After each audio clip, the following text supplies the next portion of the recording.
Do you know very many people who are stressed out who are also happy? Usually when someone comes to see me, there's someone who on the outside, they're put together. They seemingly look like they have it all figured out. They often have something called Anhedonia, which is a term that means a lack of pleasure, joy, and interest in things. I talk a lot about the information diet that we have today. Like, we're just overloaded constantly. The average American looks at their phone 144 times a day. Does all of this kind of add to this like high functioning depression? Dr. Judith Joseph is a board-certified psychiatrist who makes science practical for emotional well-being and sheds light on high-functioning depression. When you think about the brain, when you're just accessing joy one way through a phone, you're just getting one dimension of joy. If you're not in front of a phone, you're talking to your friends, your loved one, you're getting that natural boost of oxytocin versus getting it in that very rudimentary one-way dimensional aspect. You're getting more access to different ways of getting joy to your brain when you're limiting that phone exposure. But not everyone breaks down. Some of us try to outrun our past by staying busy, by chasing this idea of happiness. How did you connect to this term, high functioning depression? During my most high functioning period, I was the most impressive. People were like, impressive anyway. Wow.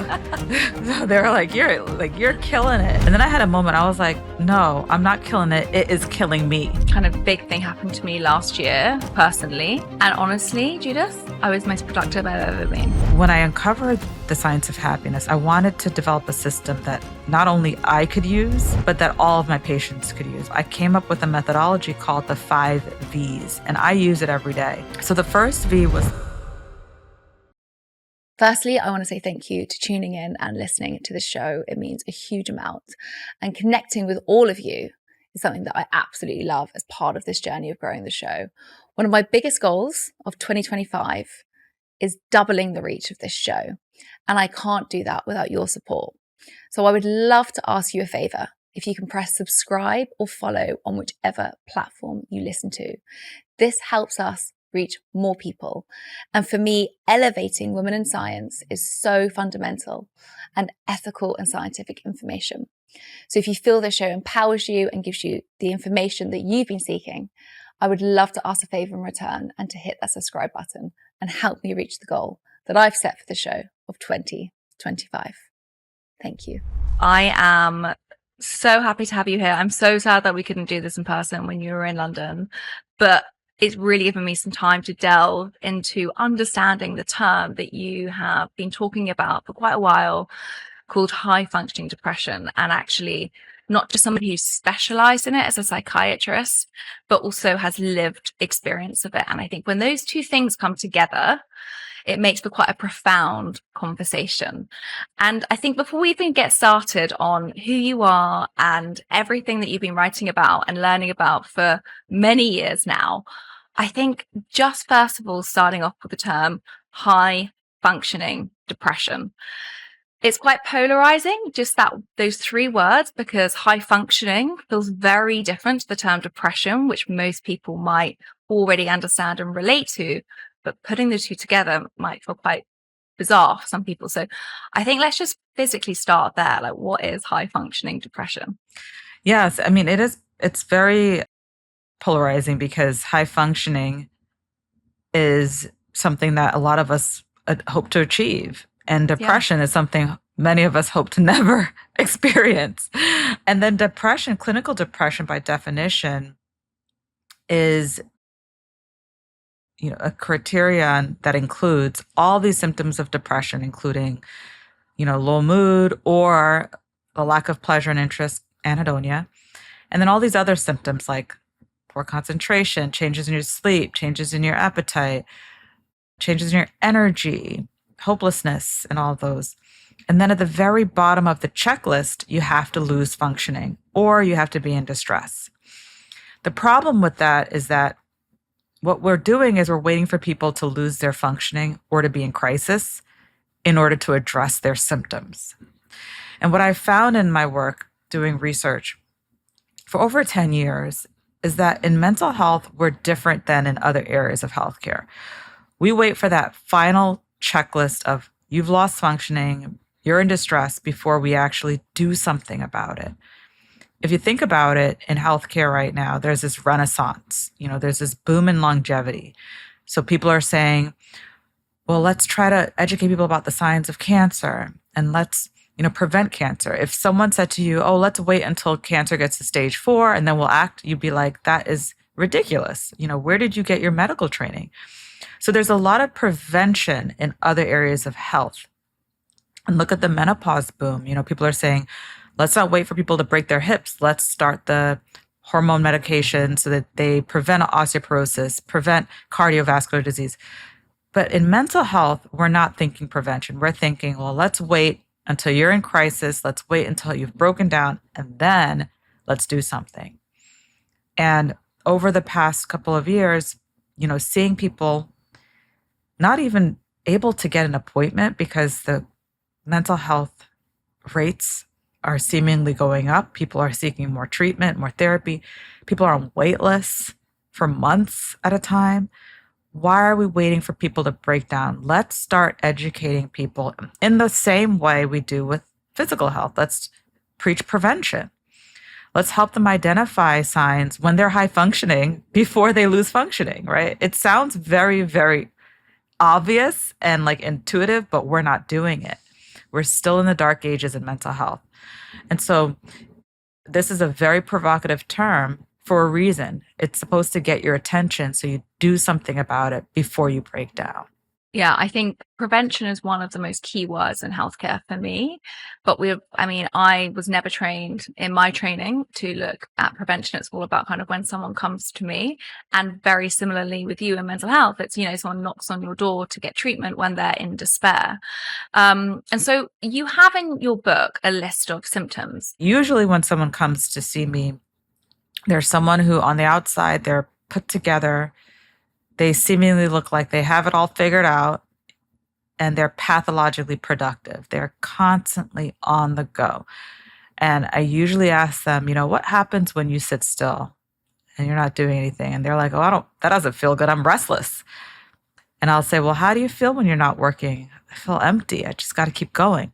So it's that busyness that they don't understand. And also, they often have something called anhedonia, which is a term that means a lack of pleasure, joy, and interest in things. And so they'll rarely say like, oh, I'm sad, I'm not getting out of bed. They'll say, something's off. And we'll go through these questionnaires together and they'll say, oh my gosh, that's it. It's the anhedonia. And initially what they experience is like, well, why am I not enjoying things? Like I have it all. Everything looks good on the outside. Maybe there's something wrong with me. And what we end up doing is we're doing a lot of work together, looking at when was it in life that they started to actually lose this interest and pleasure? When did they start using busying as a coping mechanism? It's usually interlocked, right? Because you don't think about past pain as being something that triggers you to overwork, right? You don't think about it that way because that's not the narrative that's usually put out there about pain and depression and trauma. Usually you're like, oh, well, bad things happen, then you end up breaking down. But not everyone breaks down. Some of us try to outrun our past by staying busy, by chasing this idea of happiness. That's such a big thing. I had a very kind of big thing happen to me last year, personally. And honestly, Judith, I was the most productive I've ever been. Like, ever been. Like, I hit bigger milestones last year than ever before, but it was my most kind of traumatic year. And I don't use that word lightly. I know that there's so many different types of trauma, but it's so interesting. So when I was reading this book, there was like a lot of connection, which I would never have even thought about before at all. For me, I would have connected what you're talking to with anxiety or even things like ADHD. I think there's like this kind of terminology where now I'm going, oh my gosh, now I'm so confused because now it sounds like I'm connect to certain parts of this. And I can imagine, and you can tell me if I'm wrong, but most people that interview you are high performers because every single person who come on here go, Judith, I really relate to myself in this book. Yes. I don't think there's been one person that's interviewed me who wasn't like, oh my gosh. Because you think about it, and I used to have this like internal bias that like, oh, high functioning depression, when I was first doing the research, before I started enrolling patients and I was writing up the protocol, I was expecting to get like the majority of people in the study would be like like surgeons or doctors or like, people in these high intense life or death situations. But I ended up getting a lot of people who were in the arts and people who are in performing fields, people who are in front of cameras, right? Because what happens is that those fields are very busy. You have to mask it when you're not doing well, or else you don't get to work. You don't get opportunities. Someone else will get it because it's such a highly competitive field, these performing arts fields and anything camera facing, that people, they just, it becomes a part of the culture to mask how you feel. So you just push through and you grind. And you may stop enjoying the performing, but you can't stop, right? So you're just going through the motions and you get so good at faking it. And so absolutely, I just about every person that has interviewed me has said, I have not identified more with a diagnosis than this. And especially in this day and age where, the need for content, the need for creation is just like insatiable. You gotta do the filming, then you gotta cut the assets, then you gotta do this on the website, then you gotta do the newsletter. It's like you're constantly on the go. And many people end up in these very busy fields because they don't want to sit and deal with what it is that they're dealing with, or they learn that that's a way to cope for them. But the problem with that is that eventually you do break down. Eventually either your body gives or you develop a depressive episode, clinical depressive episode where you break down, or like you start to cope in unhealthy ways by like excessive substances or other excessive behavior. So it's important to identify this coping before it becomes problematic. Yeah. The way I'm hearing it, and you can tell me if I'm wrong, because this is just a thought process that I had when you were explaining it, as I mentioned about anxiety, and I think a lot of people will say off cuff, yeah, I suffer with anxiety, or I have, anxious moments. People feel it's more relatable these days than it was 10 years ago. Is that kind of mixed in with this high functioning depression? Because that like anxiety, as I'm hearing it, sounds like a part of high functioning depression. And then you kind of, if you don't treat it when it's there, then it goes into the full blown depressive symptoms where you don't have that high functioning element. Or am I just now confusing everything? No, in fact, years ago, people used to think about it this way, like, okay, you have the brain. People used to be like, oh, like the brain. They used to be like, oh, there's a part of the brain for anxiety and then a part for depression, and like they're separate. But what we're learning now is that it's all about connection, right? The brain is so connected. And actually in the depression research, one of the questions on our validated questionnaires that's used throughout the world for depression is about tension and anxiety. So you're thinking, wait, why is the anxiety and tension question on a depression questionnaire? Well, when you think about it, do you know very many people who are stressed out who are also happy? No, right? So one of the points of joy that's actually measured in depression is tension and anxiety, because we need to be able to relax in order to access joy. So you'll find a lot of overlap in the treatments for anxiety and depression because a lot of times it's very similar neurotransmitters. There's a lot of connection in the brain. And it's really difficult to access that joy when you're super stressed out. When you're stressed out, your body's in fight or flight, you're releasing all of these chemicals that makes it really difficult to access pleasure. And so learning how to calm your stress levels and learning how to self-soothe is a key component to accessing joy. I think I talk a lot about the information diet that we have today. Like we're just overloaded constantly. And you write in the book that, Gen Zs are the highest risk of this at the moment. They probably have the most consumption of phone time. And I also wrote actually here, which was in the book, around how many people, the average American looks at their phone 144 times a day. So we have so much information coming in. And then in a way, I don't want to say success feels more tangible, but people can kind of activate success a little bit quicker because we've got more resources available to us now, whether it's, social media or being able as a woman to kind of have more opportunities than we would have had 50 years ago. For instance, in my grandparents' generation, we feel there's more of an urge and more of a need to be able to prove ourselves. Does all of this kind of add to this like high functioning depression that you're talking about? Because I think when I think about mental health, a lot of it can be spoken about in terms of genetics and genes. But then there's also a component, when we've spoken about it on here before, with mental health, with trauma, small traumas and big traumas. And that normally sends back to the childhood. But then I'm also thinking the social cultural aspect of this as well feels like it can also just ramp it up. So like, what is combating and where is it coming from, this high functioning depression? Why is it becoming more of a concern than ever before?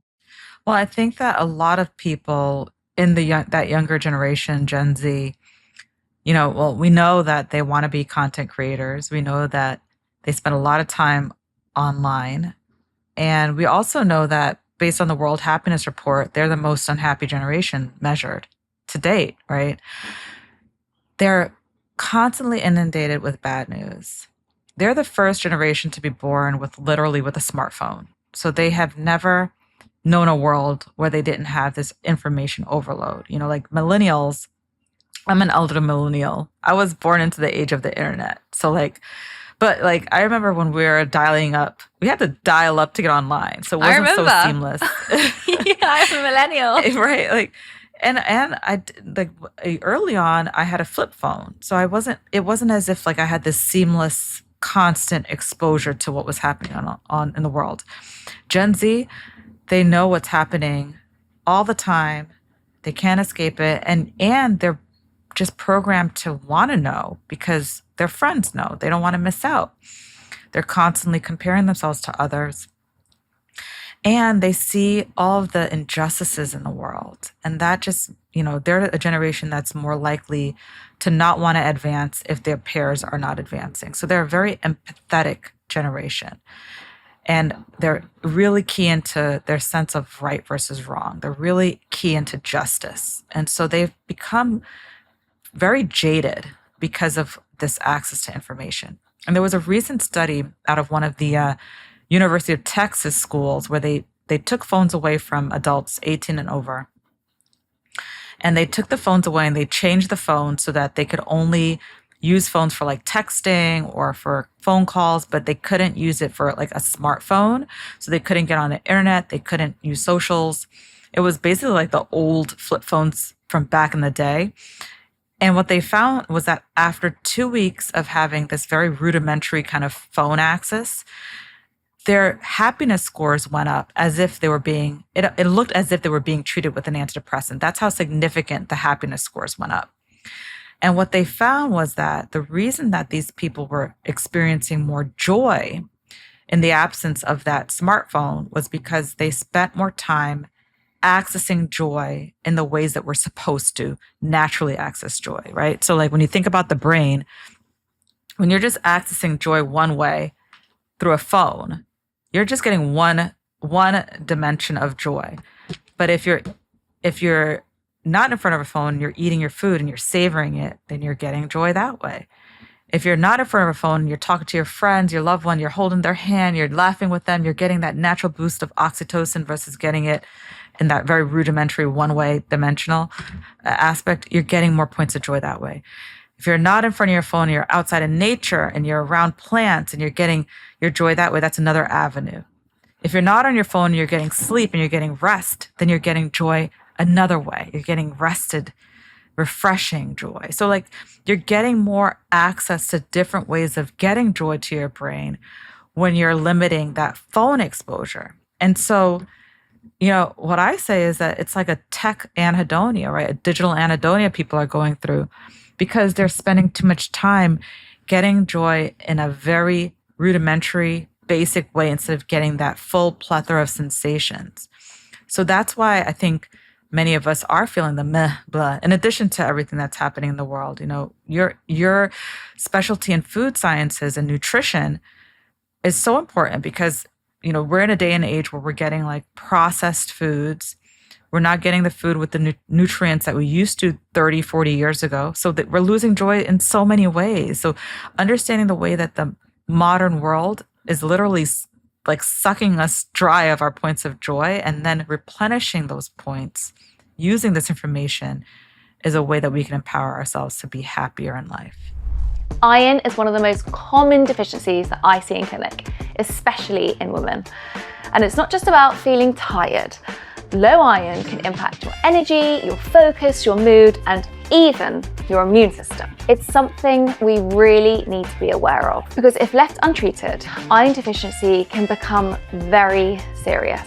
Now, UK data shows that around 20 to 35% of women aged 18 to 50 do not meet the recommended dietary guidelines for iron intake. And if you're pregnant, menstruating, or following a vegetarian or vegan diet, your needs are even higher, and therefore you're more at risk. So that's why I often recommend Spartone. Now, this is a naturally sourced iron-rich water that comes from the Welsh Hills. It contains ferrous iron, the most absorbable form, with studies showing up to 40% absorption. So your body can actually use what it takes in. Now, it's also incredibly gentle. It's one natural ingredient, there's no harsh tablets, and there's no digestive issues. I use it myself, and it is my go-to in clinic. You can pick up Spartone at Boots, and if you've been feeling low on energy, it's absolutely worth checking in on your iron with your doctor or GP. So I love that you just got the brain out, because if no one's watching this on YouTube, please go and watch this on YouTube. Because I think that's one of the biggest things, right? It's connection. And I was reading in your book, part of it, and this is when I started to connect. It's probably because it's been happening to me the last couple of nights. I'm not like this all the time. But you were saying about like not being able to sit still. So I've just been in Austria writing, and I actually went there, be proud of me, to write my book, but to get rest, to like pause and be able to be in nature and to slow down and not be in the craziness. And I felt completely different. And then I came back to London. I've gone back into the craziness of the week and everything that we're doing. And I've just found myself like scrolling in the evening, even though I've been busy all day. I'm like scrolling on my phone in the evening. And I know all the things that I should and shouldn't be doing.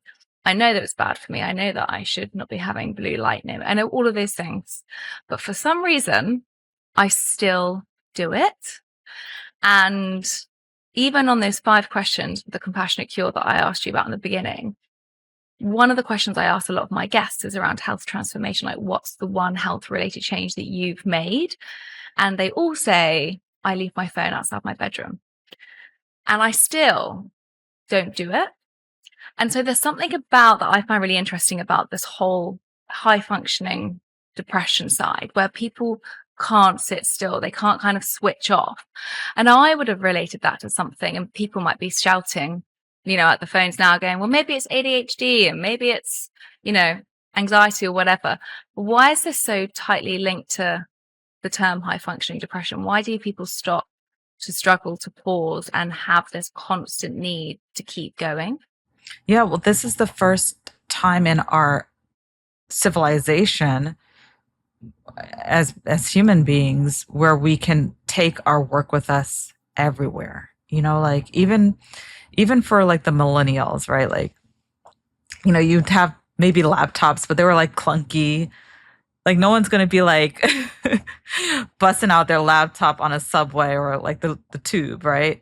Like holding it and holding onto the railings back in the day. You wouldn't do that. But now we have our work literally at our fingertips in our phones. And like, it has made it so difficult for people who are using busyness as a coping mechanism to stop being busy, because access is so easy. Like when the addiction specialists determine whether or not something is addictive, they ask themselves certain like qualities, right? So they'll say, well, what's the access to the drug, right? Well, our access to the phones is so easy, and how like seamless is it? Well, it's so like it's not like we have to like dial up and we have to do all this stuff. It's just a press of a button, and we could take it wherever we want to. It is like a non-stop fix. And so when people put their phones outside of their bedroom, it's because they know that they're trying to limit that number one thing, which is the access, right? If you can't access it, then you can't use it. And I think there was like a really famous, I can't remember who it was. I think it was Ariana Huffington. She said she used to like put her phone in like a little bed. Like she had like a little bed for her phone. Tuck it up at night. And she'd tuck it in. And but Put a that was important for tape her to, on top. right. So for some people, like some of the families I work with, there is literally a lockbox, unless it's like a family that where, you know, maybe they have an elderly grandparent that they have to like be able to reach. And, you know, or like some of the doctors that I work with, they have to be on call and so forth. Unless you really have to have your phone, you should try and keep it outside of your bedroom, you know, and use like a traditional alarm clock because of the access issue. Like, why is it that there is this need to constantly keep doing though? Because you were saying that, you know, what gets in my way is me. No one else gets in my way, but I get in my way. And you said that to me earlier. And I was like, wow, that is so true. Because if someone can't do something, I'll do it. Like, I'll always be the one stepping in. And you just mentioned there the word coping mechanism. Like, why is it that some people have these traits? Because this is, I guess, the connection to the high functioning part of depression. I'm still trying to like connect the two terms together. But why are we using like doing more and doing more and doing more and it never being enough and never being able to rest? Why is that such a big thing of this?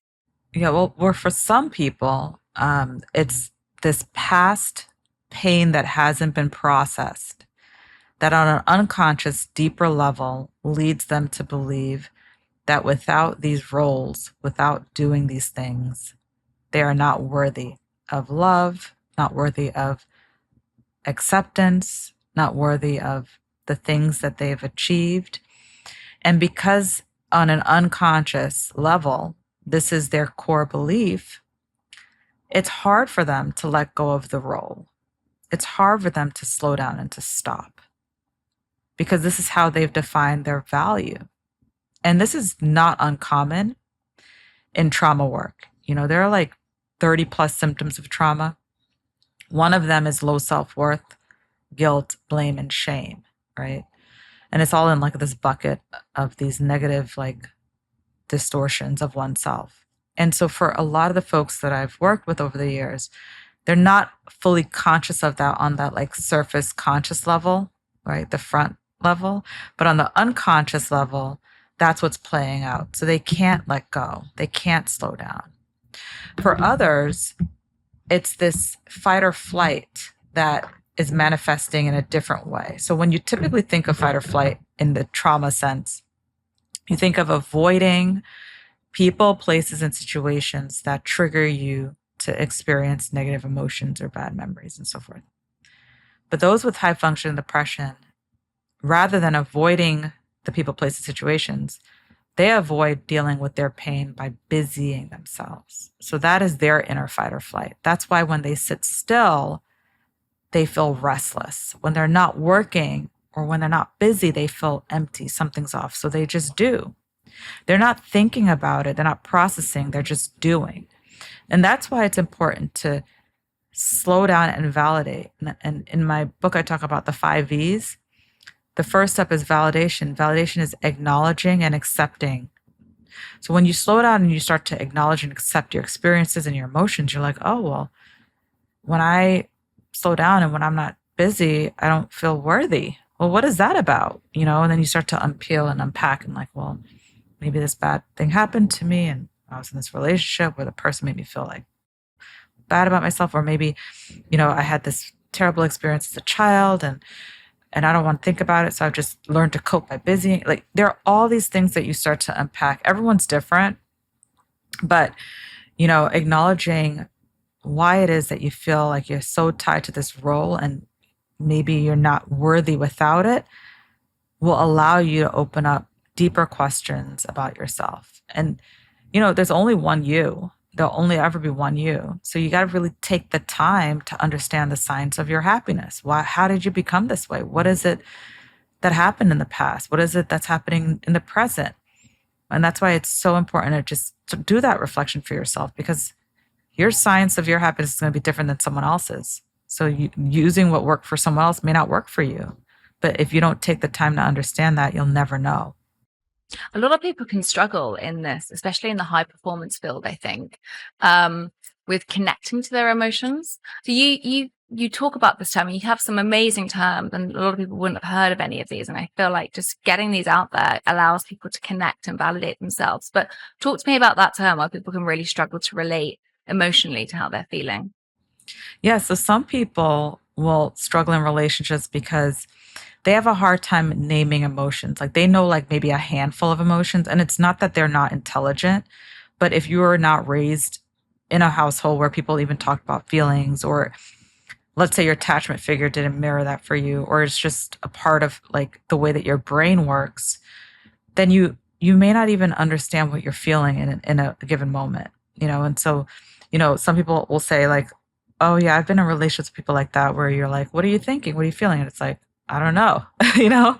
And then people are just like, "Well, what's wrong with you?" It's like, "There's nothing. That's just the way that I think." So, and alexithymia is something you can see in depression, but you can see it in other conditions as well. But people have a hard time naming how they feel. And so being able to acknowledge how you feel and having the tools is helpful. For example, I'll have a lot of successful men who come to see me and they're like, "Oh, my wife says I need to come in for anger issues." And it's like, "Oh, anger issues. Well, why do you think you're angry? What's that about?" "Oh, because I yell and like I'll slam doors." And then, so they're calling it anger, anger, anger. Now the behavior looks and appears angry, but then when we actually start to take a deep dive, what we end up finding out is that they're very, very anxious and they worry all the time. Many times they worry about being able to provide, worry about work. But because they were raised in a household where men don't worry, men don't cry, boys don't show emotions, boys hit and slam things, they've been calling this emotion that's actually anxiety, anger, and they've been mislabeling it. So anger management doesn't work for anxiety, And so naming the anxiety is almost like turning a light switch on. And I liken validation and naming and acknowledging emotions to turning on a light switch, because imagine if you're in a dark room, you can't see anything, it's pitch black, and you hear a loud crash. Some would start screaming, some would start swinging, some would start running. But if you turn the light on, you're like, "Oh, it's a bookshelf that fell. I'm safe." Then you know what you're dealing with, The uncertainty goes down. That's what it is like when you're naming an emotion accurately.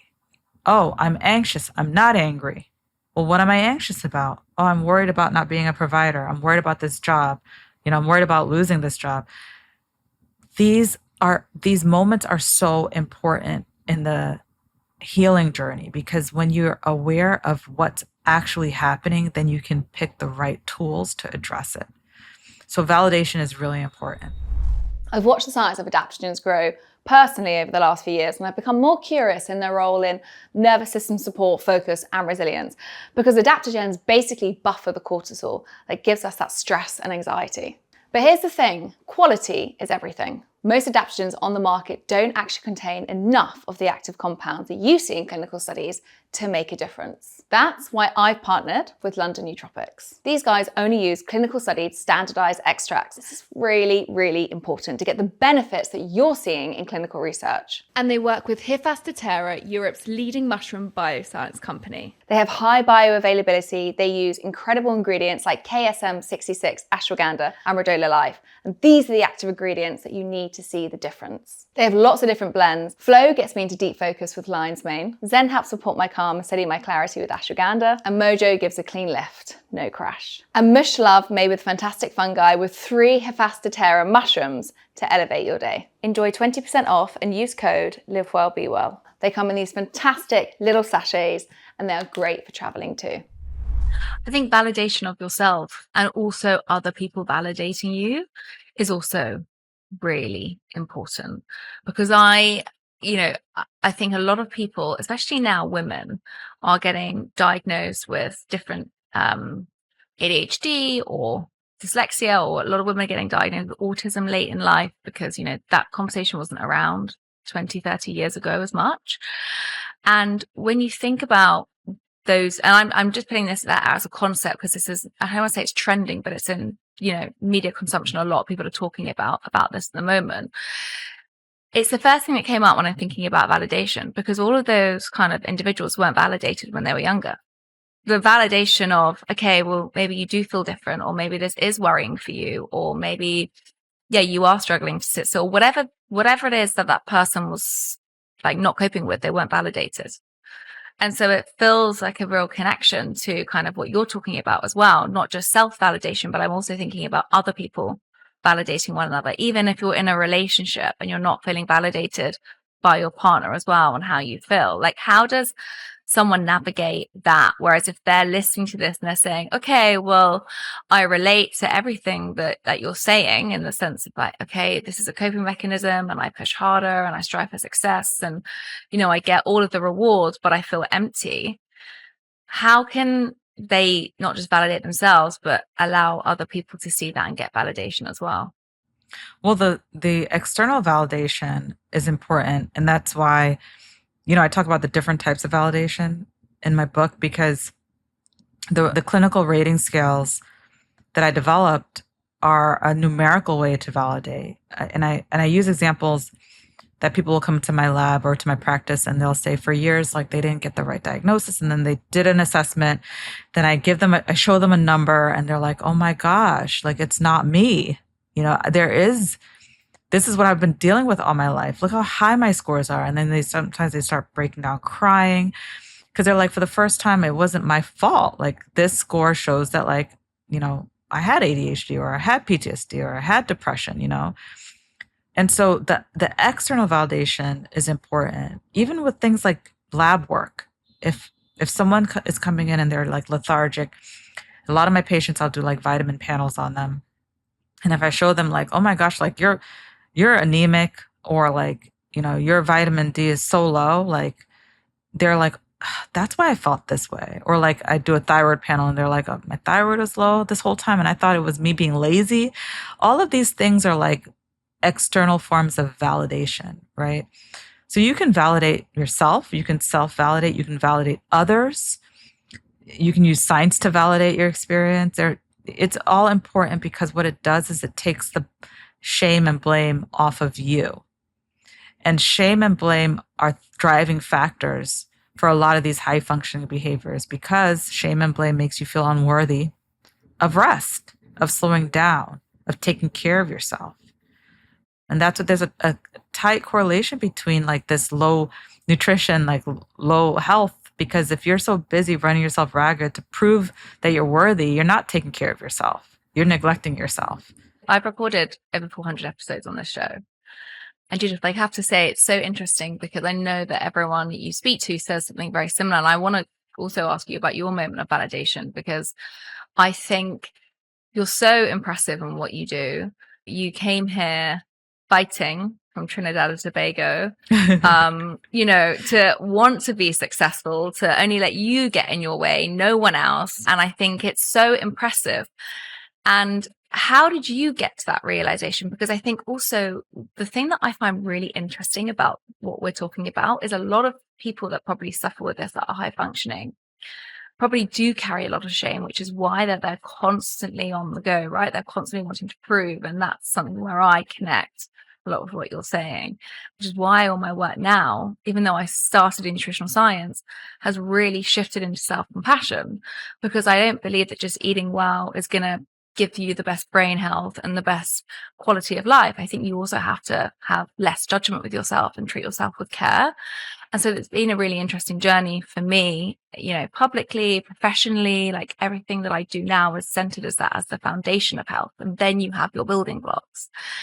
And so for someone who, for you, who has done so much, so impressive, like, how did you get to that moment of validation? Like, what happened? How did you connect to this term high functioning, or having high functioning depression? Well, during my most high functioning period, I was the most impressive. I mean, like people were like, impressive anyway. Wow. They were like, you're killing it. And I just remember one day I came home after getting all this praise, like, oh, you're killing it, you're crushing it. And then I had a moment, I was like, no, I'm not killing it. It is killing me. It is killing me. And it was really, it was like in the height of like going through a divorce, being so successful. And I had this moment of like, I'm missing out on the joy. And I have to say, having a small daughter, a child, helped with that, because she is like very different than I am. Like, she's like, if she's tired, she's like, Mommy, I am tired. We shouldn't do it. And I'm like, you know what? You're right. We shouldn't. She's so much wiser in that way. They're intuitive, right? They just like, yes. This doesn't feel right. Let's not do Yes. it. Like, we've like lost that whole ability as we've grown up, which is just really sad. Yes. And really, that listening to the external cues helps. Listen to my team. When my team says we're doing too much, now I listen. I'm not like, oh no, I think we could do more. I'm like, you're right, we are. So I think, the self-compassion is important, because as someone who felt unworthy of rest, that I had to continue collecting or else I'd run out, I had to challenge that inner fear that I would run out one day and say to myself, if I continue down this path, I'm going to miss out on all the joy. I'm going to miss out on my daughter growing up. I'm going to miss out on the team that I built, because I really love working with them. For what? For these things that on my last, on my deathbed and my last minutes in life, I'm not going to care about getting another study. I'm not going to care about getting another award. Like, that's not going to matter to me. So it was really, I think, an existential crisis for me. Like, why am I missing out on joy, chasing an idea of happiness? Because it is an idea. Patients will come to me in my private practice and say, I just want to be happy. And I'm like, well, what does happiness mean to you? And they're like, oh, when I finally have the soulmate, when I finally have the job, when I finally have the house or the family. But what we know from the research is that once you get those things that you're delaying happiness for, you're still unhappy, you're still chasing things. So if you can retrain your brain to actually just access joy in the present and be mindful and intentional about it. I'm not saying be hedonistic, but like when you eat your food, don't eat in front of a screen, like taste it, savor it. When you're like with your loved one, don't like be thinking somewhere else or having your mind wandering. Be present with that person. Like, hold their hand, look into their eyes, like, tell them how grateful you are. All of those areas of our life, of our lives that we're just so distracted, too busy and not present in, that's where we're losing our joy. And then we wonder why we're not feeling happy. We're like leaving our joy on the table. So that was, the moment for me, was being the most praised and decorated and successful on the outside, but not feeling joy on the inside. I thought, well, what's the point of this? I have to make a change.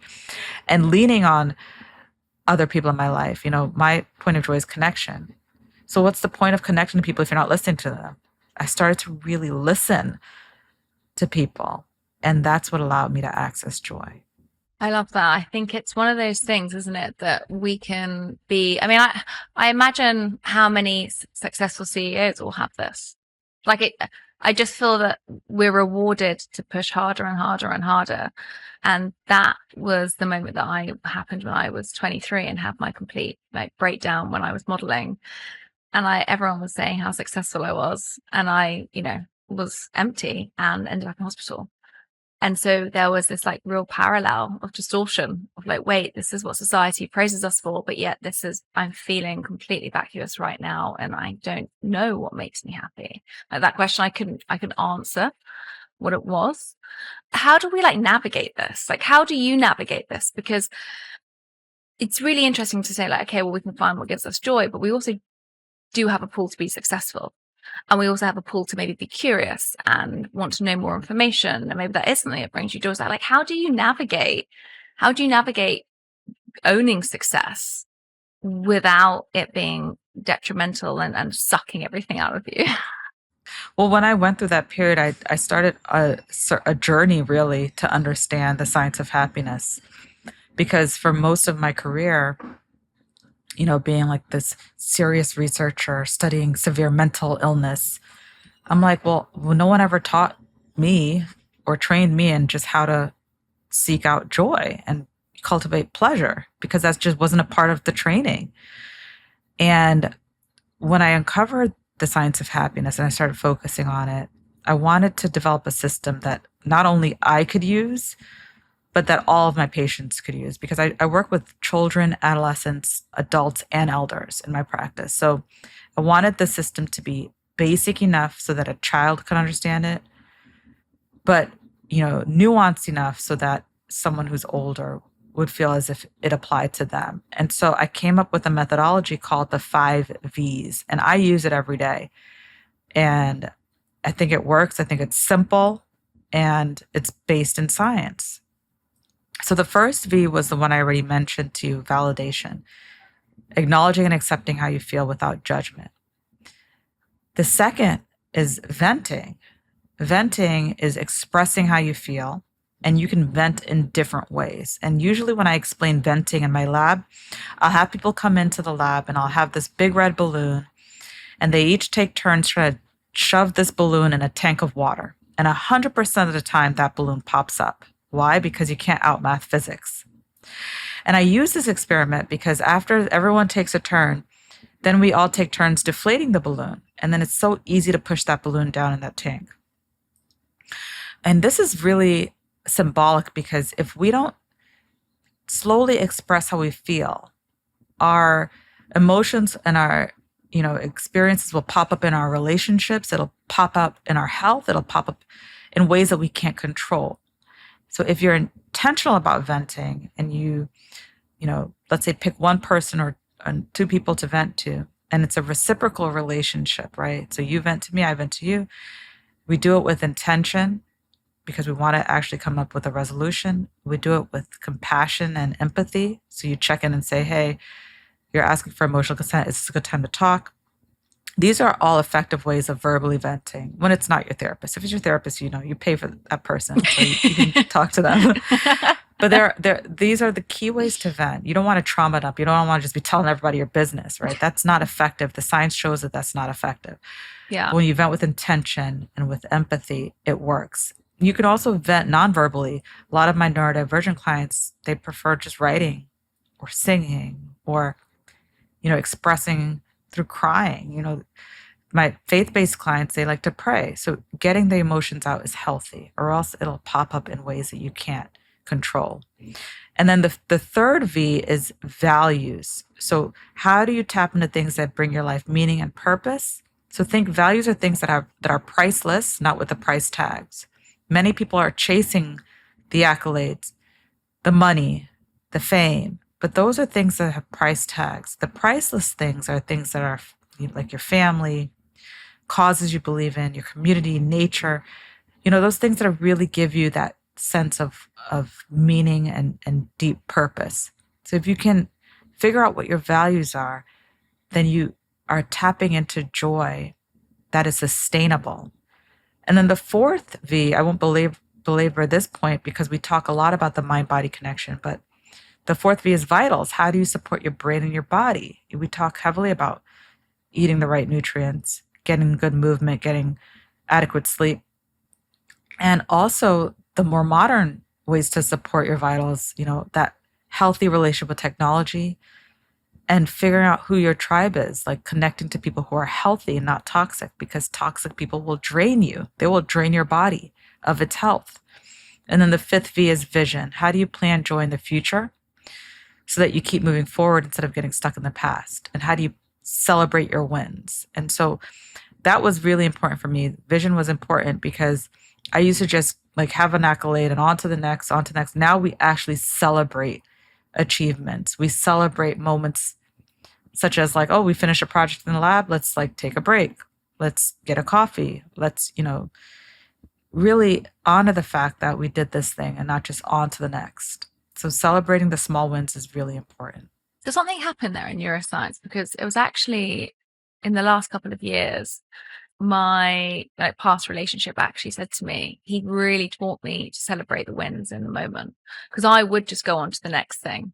And it didn't matter what time of the day it was, whether it was in the middle of the night, it would be like a moment to stop and actually celebrate it. And that's actually changed more for me than I realized it would. Like stopping even in that moment and just being like, right, I'm just going to acknowledge what's happened, because it's so easy to think, well, I've still got 25 things that I need to do. And it's funny that when you get that accolade or whatever it is, 3 months later, you like forget how big a thing it is and you're already thinking about the next thing. And it then becomes a lot smaller. Like you don't actually feel that that is a success, weirdly. And I still struggle to like get my head around that, because actually if you think about 2 years ago, maybe write down all the things that you wanted to achieve, and if you've achieved them, that's a pretty big thing. But actually so little of us actually stop and acknowledge it. And I think that's been the biggest learning for me, actually, is the acknowledgement. Yeah, it's important, because if you don't train yourself to do that, then you get numb to the wins. You don't enjoy it. You become anhedonic to the wins. And then you're just doing it just to do it, just to not lose. You're just going just to not fail. And that's not a great way to live life. So celebrating the small wins, I love celebrating small wins. Like in between my meetings, I'll go out and there's a little park outside. I'll go out and get a matcha, and I'll just like sit in the sunlight and be like, wow, I'm so lucky. I live in New York City. They say if you make it here, you can make it anywhere. And it sounds so cheesy, but like I celebrated a little, like a small win, and like I felt good. I got my point of joy and I went back to work, So those little moments are helpful. Even with the corporate talks I give, I'll give people the homework assignment and they'll laugh, but I'll say, tomorrow when you return to work, when you have to pee, I want you to get up and go and pee. And people just start laughing, but they know, because they know that they sit through meetings and they don't go to the bathroom, and then they wait till they get home and then they explode, right? Get up and use the bathroom.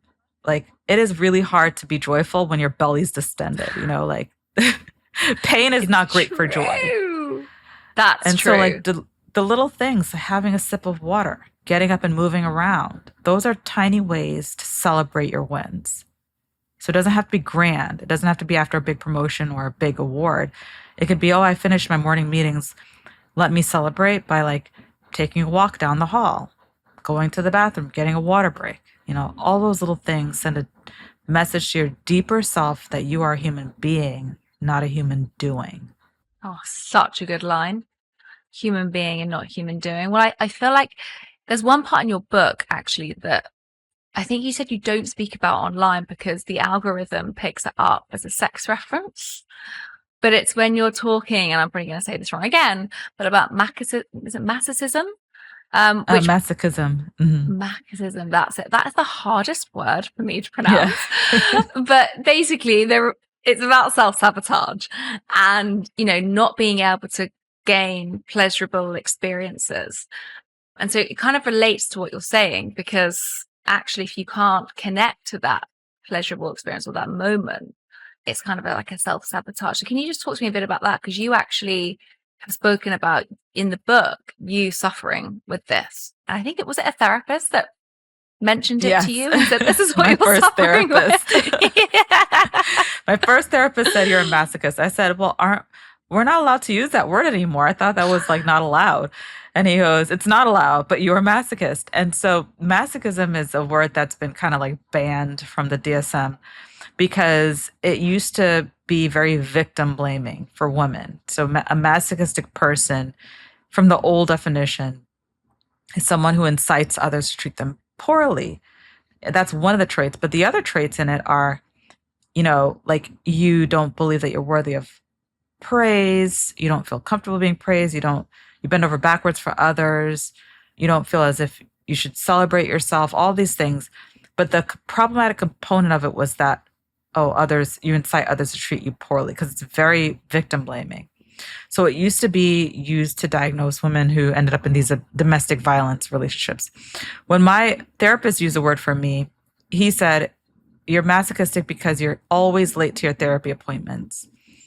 And it's because you don't feel worthy of the therapy. And so like that to me would like hit me like a ton of bricks. And so, when you look at the masochism elements in high functioning depression, we're getting rid of that part about the inciting others to treat you poorly, but we're holding on to the other elements of it. Like the part where they say people don't feel worthy of enjoying life. They bend over backwards for others, but they don't allow others to do for them. And a lot of the folks that are high functioning will say things like, well, only I can do it right. And, I don't feel comfortable when people help me. But it's usually stemming from like, oh, I don't feel worthy of it. And so I want people to understand that when you develop a life where you're not letting others help you, you're not letting yourself rest, you're not allowing yourself to enjoy things, eventually people will catch wind of that and they'll start, being comfortable taking from you and not giving. And then you end up in these relationships where it's like one-sided, where you're doing so much for others and then they're taking advantage of you. Not because they're bad people, but just because that's just the way that the dynamic has been set up. Not just because they're bad people, but there are some bad people out there who do take advantage. But yeah, that's what I meant. Does that relate to hyper-independence? I mean, sometimes you do develop this codependency or this one-sided dependency because you've set things up in a way that you are deriving your self-worth from how much you do for others, and people fall into that dynamic with you. They're like, okay, you're doing, I'll take, you're giving, I'll take. And you may, and I talk about this in the book, you may end up realizing that you're in many relationships, friendships, romantic relationships, family relationships, where people have just gotten accustomed to you doing, right? You're a human doing, not a human being. So it can be a grieving process when you start to create change and say, nope, I'm going to set limits, I'm going to set boundaries, I'm going to start focusing on myself. You may lose people. And that is the part that's difficult. Not to say that the healing process is all roses. You may start to lose people because some people in your life are not willing to allow you to change, to start to take care of yourself. They want you to keep giving to them. I don't think we talk about that enough, about people in our life that maybe don't make us feel great. And a friend said to me about 5-6 years ago, when I was struggling with a few friendships, how does that person make you feel? And I remember saying, anxious. It makes me feel anxious.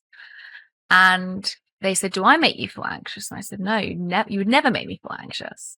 So she was like, why are you friends with them? And it was this like guilt that I had to let that person go. And I think there's this thing with friendships where it's like, well, no, I will change. I'll do more. And the guilt and the worry of letting that person go. But actually, when you kind of go through, it sounds awful, but like a bit of a cleansing with all of that, a bit like cleansing of social media, really similar, like getting rid of anything that makes you feel uncomfortable if it's been around for long enough for you to notice it, not just if someone upsets you. But I think lots of us are kind of unconscious to these relationships that we surround ourselves with that don't actually make us feel good. But I don't think we talk about it enough. I mean, I'm really grateful for the person in my life who brought that attention to me, because I even had shame voicing it. And I think, I don't know why that is. I don't know why we feel so uncomfortable with having those conversations maybe more openly than we should. But I think it's something that a lot of us kind of go around unconsciously unaware of just how many people in our life maybe don't make us feel great. Well, also those of us with high functioning depression or who are high achieving, we don't like failures. Like, it's back to that same relationship thing. Like, we see a streak as being somehow a reflection of our worth. Like, we did this. So like having a friendship for like 15 years is something that we're like, wow, we did it. Wow, that's a success. But it may be a terrible friendship. It may be a friendship where that friend talks about you, doesn't celebrate your wins, is secretly jealous, but you're celebrating it as a success because it's a streak. It's been going on for 15 plus years. And you're like, wow, it's a 15-year friendship. It's a success. But it's probably the most unhealthy relationship you have, right? So I think it's something I have had to challenge personally as someone who's like a perfectionist, high achiever, high functioning, that like, no, sometimes a successful relationship looks like one that ends when it's supposed to end because it's no longer serving you. That's a success. Like saying goodbye to someone who is no longer a positive influence in your life or who never was, and making peace with that. And then in hindsight being like, I'm so glad I ended that. That was not a healthy relationship. What was I thinking? Because you were so fixated, you know, on the idea of happiness that you were missing out on the experience of joy, right? Because if you posted that photo on Instagram and you're like, look, friends for 15 years, you're going to get a lot of likes, like BFFs. But like, were you experiencing any joy there? No, it was toxic, you know, AF. It was toxic, but you just stayed there. You stayed there because it looked good. The idea of the happiness looked good, but you were not experiencing joy. You were stressed out because that was not healthy for you. So that's been helpful for me, not just in romantic relationships, but with my friendships, to really be like, this is not, no, we're not doing this anymore. Yeah. I think that needs to be spoken about more. I did that about 5 years ago. And my God, I mean, I'd never did it before, but actually the thing that I tell people now is that it made a new wave for people to come in who were more like me, more like my tribe, who championed, and I championed them back. And the more space that you make, even though you might feel dread about letting those people go, it allows room for something new to come in. And I think that's the beauty, that when actually you do make that leap and that jump, you actually allow something that's more connected to you to come in and support you. I do think maybe with this high functioning depression, there is a shield of not allowing people to truly see you, right? Because you're probably always on and masking. How do people overcome this? Like, we've obviously spoken about all the traits that can be occurring and the things to look out for, but if you're changing your friendship group or your relationships that are toxic, if you're trying to upgrade your nutrition, and people that listen to this podcast, I'm sure you are all like 10 out of 10 on, you know, wanting to do that. They're all very hyper focused on wanting to eat well and live well and all of those things, like their sleep, their environment, everything. To say like we've ticked all these things and say, okay, we've actually gone to see a therapist, say 50% of people that listen to this podcast see a therapist and they're still struggling. Like, what does one do? Like, is there any other stages that one can do to help support themselves through this? Yeah, I actually go through all of those scenarios in the book because I wanted to put in practical tools to support people. And so, for example, if you're struggling with that very same thing, having people in your life not comfortable with your change, not comfortable with the fact that you're, you know, valuing certain things that you once didn't value, and you will go through a grieving process. And I go through different steps that you can take to stay the course, because healing doesn't feel good. I think people often think, oh, like, I'm going to heal and like it's going to be amazing off the bat. But, you know, No. healing has stages. Healing has stages, and the initial stages, they kind of suck.